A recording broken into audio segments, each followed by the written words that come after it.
dernier jour sur Oslo et visite du château médiéval d'Akershus qui était construit au XIVe siècle et qui avait avant tout une fonction défensive dans le port d'Oslo.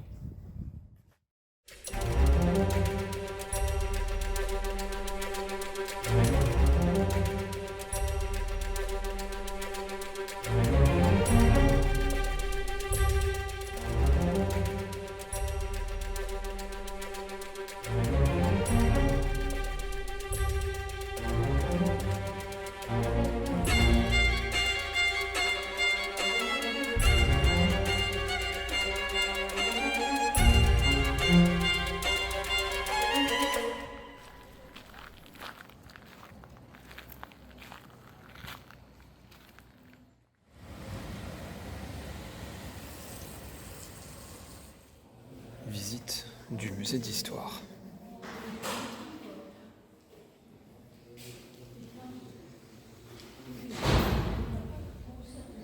Au final, ce musée n'est pas bien passionnant et assez petit en fin de compte. Mais par contre, ce qui est intéressant, c'est son architecture, qui est dans un style art nouveau, influencé par des motifs scandinaves. Et c'est ce qui en fait tout son intérêt.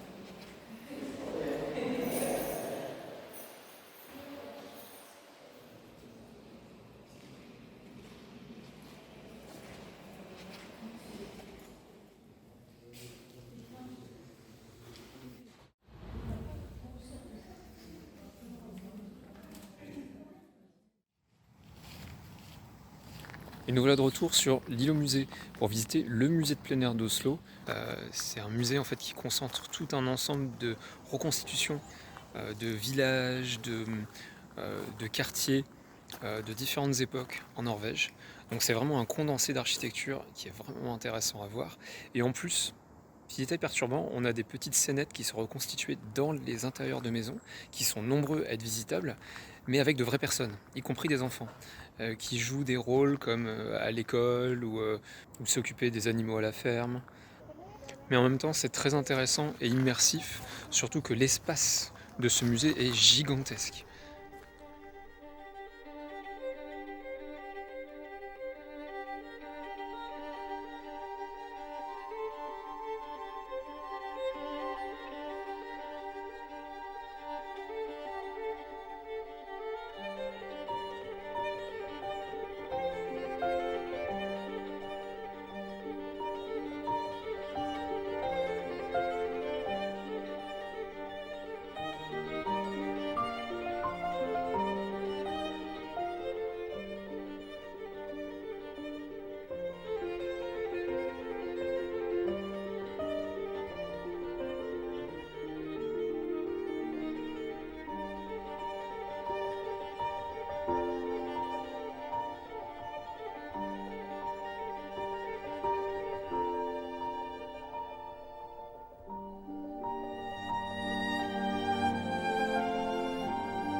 Visite du musée des bateaux vikings, qui contient en réalité 3 bateaux en bon état de conservation, car ils servaient en réalité de tombeaux et étaient donc enterrés, ce qui a facilité leur préservation.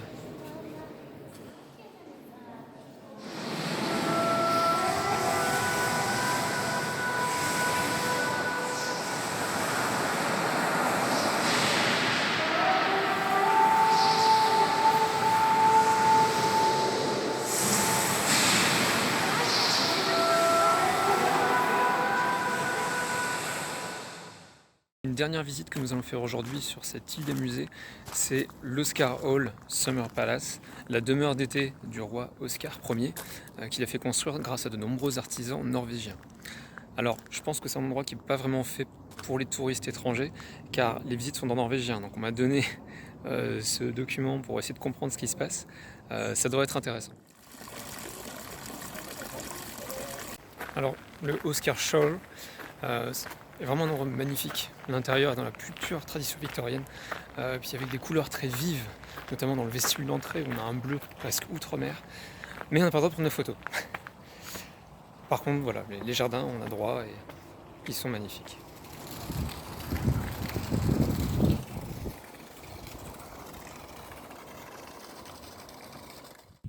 À 20 minutes du centre-ville d'Oslo se trouve le tremplin Dolmenkollen, un gigantesque tremplin de saut à ski qui est vraiment ancré dans un paysage naturel sublime et qui domine Oslo, ce qui offre vraiment un panorama assez imposant sur la ville et ses environs.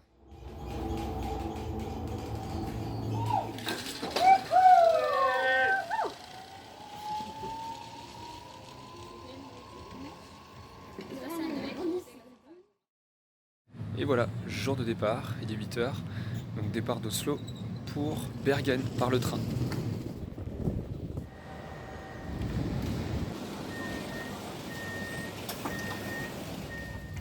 Alors les places sont plutôt larges, et en plus le siège à côté de moi est réservé automatiquement pour faciliter la distanciation, ce qui devrait être plutôt pas mal car je vais avoir un voyage assez lent. There is a cafeteria in the train. You find it between car 4 and 6. And by scanning the QR code put it on the seat just in front of you, you will find our menu. Alors pourquoi ce trajet en train? Déjà c'est plus écologique que l'avion, et ensuite ça permet vraiment d'apprécier la géographie locale et la diversité des paysages. Et ça me permet de prendre le temps aussi pour me reposer un peu, parce que je vais pas tenir le mois avec ce rythme-là.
Et arrivé à Bergen.